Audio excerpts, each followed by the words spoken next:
Welcome back to STL TV Live. I'm now joined by the coordinator of the Northwest Academy of Law Urban Peace March and Rally, and our student, again, Rashiad Warren, who was in our last segment, who's also stuck around to tell us about what's going to happen this Thursday, Peace March and Rally. What's specifically going to happen on Thursday? Susan, yes.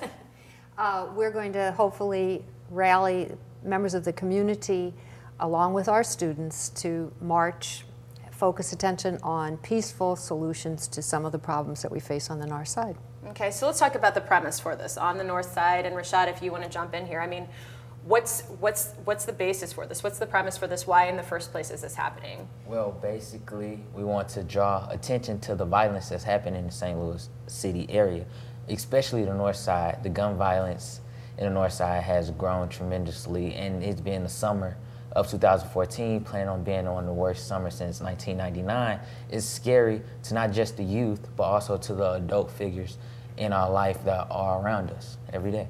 Okay, so this is actually open, it's taking place at the school, but it's open to the public. Exactly. Walk me through kind of the run of show, starting at 9 o'clock in the morning, what's going to take place? 9 o'clock will be the rally. It'll be at the school auditorium. We have a panel of political figures, Board of Aldermen President Lewis Reed, Chief of Police Sam Dotson, social work, a variety of different people that are going to talk about some of the questions that we've posed to them related to, you know, what can we do to keep our children safe? You know, if you're a parent, if you're a community member, if you're a business member, you know, how can we enhance our political rights, voter registration, how does local government function, just a variety of different things that will be talked about, some student voices as well as these panel members. After the panel is finished, around 10 o'clock, we will exit the auditorium and march onto Riverview Blvd, which is where our high school is located, march down to Florissant, West Florissant, turn around and come back, carry signs. Hopefully the community will turn out not just to march with us, but also to watch us and maybe join us. Go back onto the football field where we will have some transformers, which is courtesy of Rashiad. He can talk about the transformers in a minute.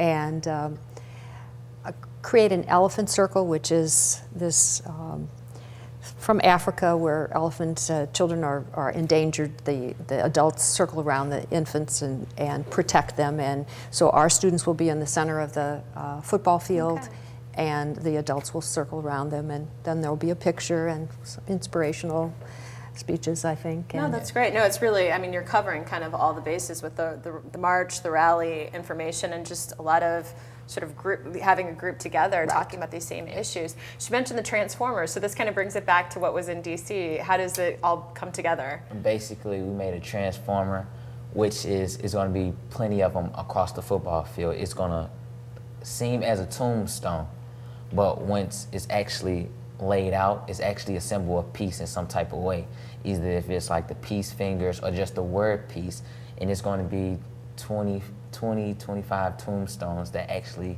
it looks like tombstones when you actually undo them. It's actually peace, and it's just a way to people to actually see visually that tombstones, we can get rid of tombstones and make peace with each other.